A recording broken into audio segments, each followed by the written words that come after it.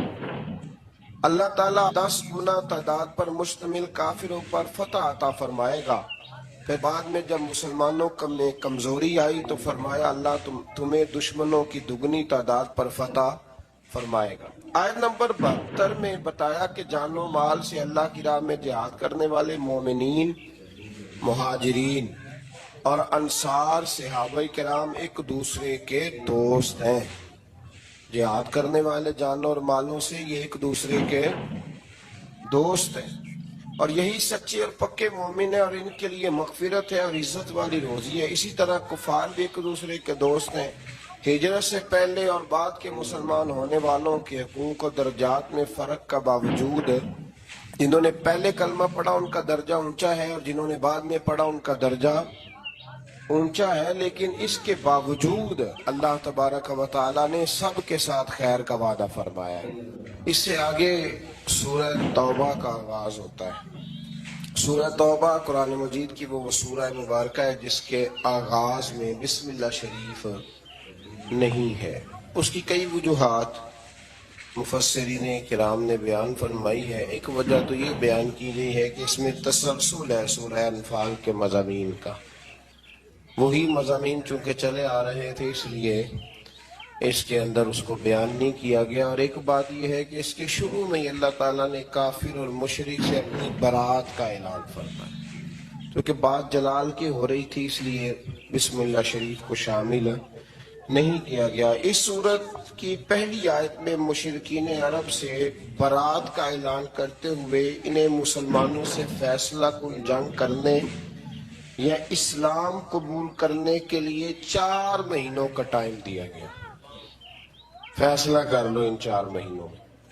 اور یہ بھی فرمایا گیا کہ جن کفار کے ساتھ مسلمانوں کا پہلے سے کوئی معاہدہ ہے اور انہوں نے مسلمانوں کے خلاف کسی دشمن کی مدد بھی نہیں کی تو مقررہ مدت تک مسلمان یک طرفہ طور پر معاہدے کو نہ توڑیں۔ پھر فرمایا 4 مہینے کا ٹائم گزرنے کے بعد مسلمان مشرکین عرب کے خلاف لاہ عمل کریں گے، انہیں پکڑیں گے، ان پر حملہ کریں گے اور ان کا مکمل محاصرہ کریں گے، اور جہاں بھی ملیں گے انہیں کافر کردار تک پہنچایا جائے گا۔ یہ بہت بعد میں جا کے فیصلہ ہوا، ورنہ تو اسلام نے ہمیشہ ان لوگوں سے درگزر ہی کی بات کی۔ آیت نمبر 6 میں فرمایا اگر کوئی مشرک قرآن کے پیغام کو سمجھنے کے لیے اور حق کی تلاش میں آپ کے پاس آئے تو اے محبوب علیہ السلام اسے آپ موقع عطا فرمائیں، اسے ٹائم دیں، اس کی حفاظت فرمائیں۔ آیت نمبر 8 سے 10 تک میں بتایا گیا کہ کفار مسلمانوں کے ساتھ منافقانہ رویہ اختیار کرتے ہیں، اور ان کی اخلاقی حالت یہ ہے کہ وہ مسلمانوں پر خدا نخواستہ غالب آئیں تو اپنی قرابت داری کا بھی لحاظ نہ کریں گے، وہ نہیں لحاظ کریں گے۔ حالانکہ میرے نبی پاک علیہ السلام نے تو فرمایا جو حملہ نہ کرے ہم اس پر بھی حملہ نہیں کریں گے، تو فرمایا وہ نہیں اس بات کا خیال کریں گے۔ مزید بتایا کہ ان کفار میں سے جو توبہ کر کے ایمان لے آئے اور ان کے تقاضوں پہ کار بند رہے ہیں پھر وہ مسلمانوں کے دینی بھائی ہیں، یعنی ان کے لیے ماضی کی نفرتوں کو دل سے نکال دیا جائے۔ آیت نمبر 12 میں بتایا کہ جو کفار عہد کر کے وعدہ کر کے اپنی قسموں کو توڑ دیں تو پھر وہ کسی اور رعایت کے مستحق نہیں ہے، وہ پہلے بھی رسول اللہ صلی اللہ علیہ وسلم کے ساتھ اس طرح کے وعدہ خلافیاں کر چکے ہیں۔ آیت نمبر 16 میں بتایا کہ مسلمانوں پر آزمائشیں آئیں گی تاکہ سچے مومنوں کا کردار کھول کے سامنے آ جائے۔ آیت نمبر 17 اور 18 میں بتایا کہ کافروں کا شعار مسجد بنانا نہیں، یہ تو ان لوگوں کا کام ہے جو اللہ پر اور قیامت کے دن پر ایمان لائیں اور نماز قائم کریں اور زکوٰۃ دیں اور اللہ کے سوا کسی سے نہ ڈریں۔ آیت نمبر 19 میں فرمایا کہ حاجیوں کو پانی پلانا اور مسجد حرام کی تعمیر اگرچہ اچھے کام ہیں لیکن اللہ تعالیٰ اور یوم آخرت پر ایمان اور اللہ کے راستے میں جہاد کے برابر یہ کام ہو سکتے نہیں۔ ہجرت اور جہاد کرنے والے مومنوں کے لیے اجر عظیم ہے اور صرف یہی لوگ کامیاب ہونے والے ہیں۔ آیت نمبر 23 میں اللہ تبارک و تعالیٰ نے یہ حکم دیا کہ تمہارے باپ دادا اور بھائیوں میں سے جو کفر کو ایمان پر ترجیح دیں ان سے تعلق توڑ لو، اور کافروں سے دوستی کرنے والا ظالم ہے۔ پھر اس سے آگے جو آیت ہے نا سورہ توبہ کی، اس آیت کریمہ میں تو اللہ تبارک و تعالیٰ نے ہر چیز کو کھول کر بیان فرمایا اور بڑی وضاحت کے ساتھ، شرح و بسط کے ساتھ اس مضمون کو بیان کیا ہے کہ مسلمان نے ہر چیز سے بڑھ کر نبی کریم علیہ السلام سے محبت کرنی، ہر چیز سے بڑھ کر، اور فرمایا یہ محبت کرے گا تو پھر ہی اس کا ایمان مکمل ہوگا۔ ارشاد فرمایا قل ان کان آباؤکم و ابناؤکم و اخوانکم و ازواجکم و عشیرتکم و اموال اقترفتموها و تجارت تخشون کسادها و مساکن ترضونها۔ دیکھیں کس ترتیب سے اللہ تعالیٰ نے ان ساری چیزوں کو بیان فرمایا۔ فرمایا محبوب ان سے فرما دیں اگر تمہارے باپ اور تمہارے بیٹے اور تمہارے بھائی اور تمہاری بیویاں اور تمہارا کنبہ اور تمہارا وہ مال جو تم نے کمایا ہے، ایک مال وہ ہوتا ہے جو بندے نے کمایا نہیں ہوتا پر ہوتا اس کے پاس ہے، اس سے زیادہ پیار نہیں ہوتا، تو یہاں فرمایا وہ مال جو تم نے کمایا ہے اور وہ کاروبار جس کے نقصان سے تم ڈرتے ہو اور وہ مکانات جنہیں تم پسند کرتے ہو۔ پھر سنیں فرمایا تمہارے باپ، تمہارے بیٹے، تمہارے بھائی، تمہارا خاندان، تمہاری بیویاں، تمہارا کنبہ، وہ مال جو تم نے کمایا، وہ تجارت جس کے نقصان سے تم ڈرتے ہو، وہ مکان جنہیں تم بڑا پسند کرتے ہو۔ فرمایا احب الیکم من اللہ و رسولی، اگر یہ ساری چیزیں تمہیں اللہ اور اس کے رسول سے زیادہ پیاری ہو، وجہاد فی سبیلہ، اور ان کے راستے میں جہاد کرنے سے زیادہ پیاری ہو، فتربصوا، پھر انتظار کرو، حتی یأتی اللہ بامرہ، یہاں تک کہ پھر اللہ اپنا وعدہ لے آئے، پھر اللہ اپنا عذاب لے آئے، پھر تم پر عذاب آئے گا۔ واللہ لا یہدی القوم الفاسقین، اور اللہ نافرمانوں کی قوم کو ہدایت نہیں دیتا۔ ہم لوگ نا بڑی جلدی محبت رسول کا دعویٰ کر دیتے ہیں، پر اللہ نے گن کے چیزیں بتائی ہیں۔ فرمایا باپ کو سامنے رکھو، پھر میرے نبی کی ذات کو سامنے رکھو، پھر دیکھو تمہیں پیارا کون ہے۔ بیٹے کو سامنے رکھو، پھر میرے نبی کریم علیہ السلام کو سامنے رکھو، پھر دیکھو کہ تمہیں پیارا کون ہے۔ تم سامنے رکھو اپنے مال کو، جائیداد کو، اور پھر حضور کی ذات کی طرف توجہ کرو، پھر بتاؤ کہ ان میں سے پیارا۔ حضرت عمر نے یہ سارے تجربے کیے، آ کے عرض کی یا رسول اللہ میں نے ہر چیز سامنے رکھ کے تجزیہ کیا، مجھے زیادہ پیارے ہیں، لیکن یا رسول اللہ مجھے جان آپ سے بھی زیادہ پیاری ہے، جان مجھے آپ سے زیادہ پیاری ہے۔ تو حضور نے ان کے سینے پہ ہاتھ مارا، فرمایا عمر ابھی تیرا ایمان مکمل نہیں ہوا۔ جناب عمر فوراً بولے، عرض کی حضور میں اعلان کرتا ہوں کہ مجھے آپ جان سے بھی زیادہ پیارے ہیں۔ تو یہ ضروری کام ہے، اللہ تعالی ہمیں محبوب کی سچی محبت عطا فرمائے۔ آیت نمبر 25 میں اللہ تبارک و تعالی نے غزوہ حنین کا حوالہ دیتے ہوئے فرمایا کہ بعض اوقات کثرت تعداد پر اترانا کہ ہم بڑے ہو گئے اور نازا ہونا بھی انسان کی ناکامی کا سبب بنتا ہے۔ یہی مسلمانوں کے ساتھ غزوہ حنین میں ہوا، اور پھر اللہ تعالیٰ نے اپنے رسول اور مومنوں پر قلبی سکون نازل کیا اور غیبی لشکروں سے ان کی مدد فرمائی۔ 9 ہجری کو یوم الحج کے عرفات میں اعلان ہوا کہ اس سال کے بعد مشرک حدود حرم میں داخل نہیں ہو سکتا، پہلے وہاں داخل ہونے کی اجازت تھی، اور فرمایا کہ تنگ دستی کی فکر نہ کرو، اللہ اپنے فضل سے تم لوگوں کو غنی کر دے گا۔ آیت نمبر 29 میں اہل کتاب کو جزیہ دینے کا حکم دیا، فرمایا کہ نہ دینے کی صورت میں جنگ کے لیے تیار رہنا۔ آیت نمبر 30 میں بتایا کہ یہود نے عزیر کو اللہ کا بیٹا کہا اور عیسائیوں نے حضرت عیسیٰ کو اللہ کا بیٹا کہا۔ مگر یہ سب ان کی خود ساختہ باتیں ہیں، ان پر اللہ کی مار ہے۔ مزید فرمایا کہ یہ جو عیسائی ہیں نا، انہوں نے اپنے علماء اور اپنے راہبوں کو خدا ہی بنا لیا۔ یہ اللہ کہہ رہا ہے کہ انہوں نے انہیں اپنا خدا ہی بنا لیا ہے، اور مسیح ابن مریم کو بھی، حالانکہ انہیں اللہ وحدہ لا شریک کی عبادت کا حکم دیا گیا تھا۔ آگے چل کے فرمایا کہ منکر اپنی پھونکوں سے اللہ کے نور کو بجھانا چاہتے ہیں، مگر اللہ ان کی خواہش کے برعکس اس نور کو مکمل فرمائے گا۔ اور فرمایا اللہ نے اپنے رسول کو ہدایت اور دین حق کے ساتھ بھیجا ہے تاکہ اللہ اپنے اس دین کو ہر دین پر غلبہ عطا فرما دے۔ منافقین کی ایک روش یہ بھی بتائی گئی کہ وہ نماز خوش دلی سے نہیں پڑھتے۔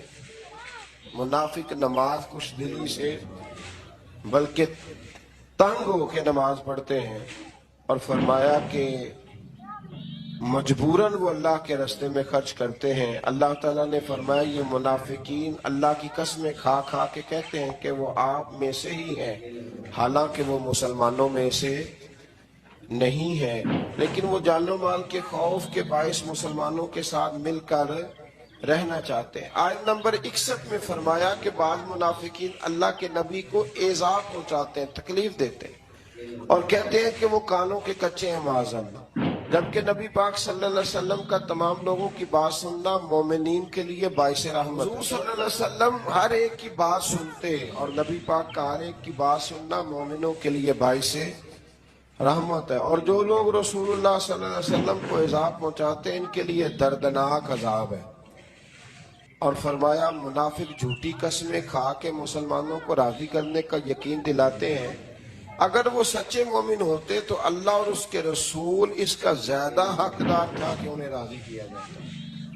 یہ مومنوں کو اپنے حق میں راضی کرتے ہیں پر اللہ رسول کو راضی، حالانکہ اللہ رسول کا زیادہ حق تھا کہ انہیں راضی کیا جاتا۔ منافقین کا شعار یہ بھی ہے کہ وہ مسلمانوں کا مذاق اڑاتے ہیں، اگر ان سے اس کے بارے میں پوچھا جائے تو کہتے ہیں ہم تو محض خوش طبی کر رہے تھے اور دل لگی کرتے ہیں، تو کیا اللہ اور اس کی آیات اور اس کے رسول کا مذاق اڑاتے ہیں؟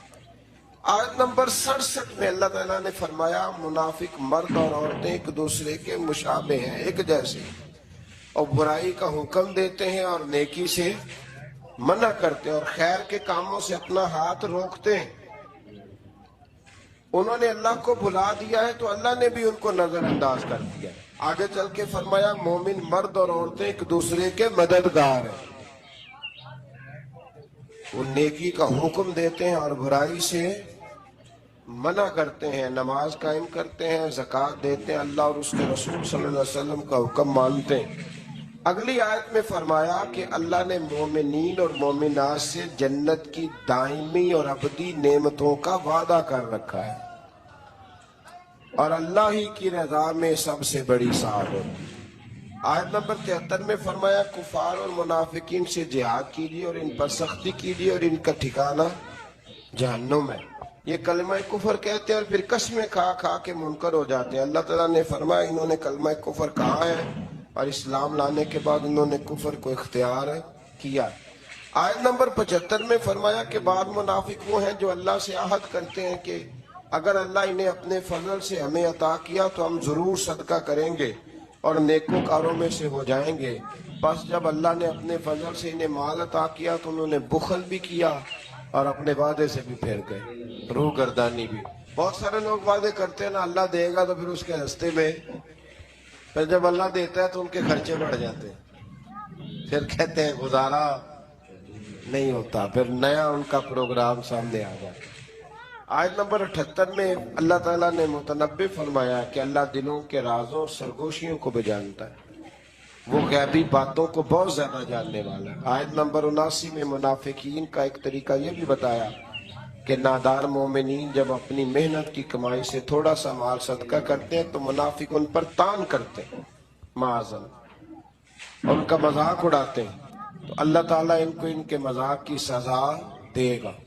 اللہ تعالیٰ نے اپنے نبی پاک علیہ السلام سے فرمایا یہ منافق آپ کے گستاخ ہیں، آپ کا ان کے لیے استغفار کرنا یا نہ کرنا برابر ہے، اگر آپ ان کے لیے 70 بار بھی استغفار کریں گے تو اللہ ان کو ہرگز معاف، کیونکہ یہ محبوب آپ کے گستاخ ہیں، یہ آپ کے گستاخ ہیں۔ آپ ان کے لیے 70 بار بھی استغفار کریں تو کہ یہ بے ایمان آپ کے بے ادب ہے تو اللہ انہیں معافی دیکھ لیں۔ حضور کے بے ادب کے لیے کوئی معافی۔ منافقین کی اس بری خصلت کا ذکر ہے کہ خود تو جہاد نہیں کرتے اور گھروں میں بیٹھے ہیں، ساتھ مسلمانوں کو گرمی کا ڈراوا دے کر انہیں بھی جہاد سے منع کرتے ہیں۔ اللہ نے فرمایا جہنم کی آگ اس سے زیادہ گرم ہے اگر وہ سمجھتے۔ آج نمبر 84 میں نبی کریم علیہ السلام کو منافقین کے کفر کے سبب ان کی نماز جنازہ پڑھنے اور ان کی قبر پر جانے سے ہمیشہ کے لیے منع کر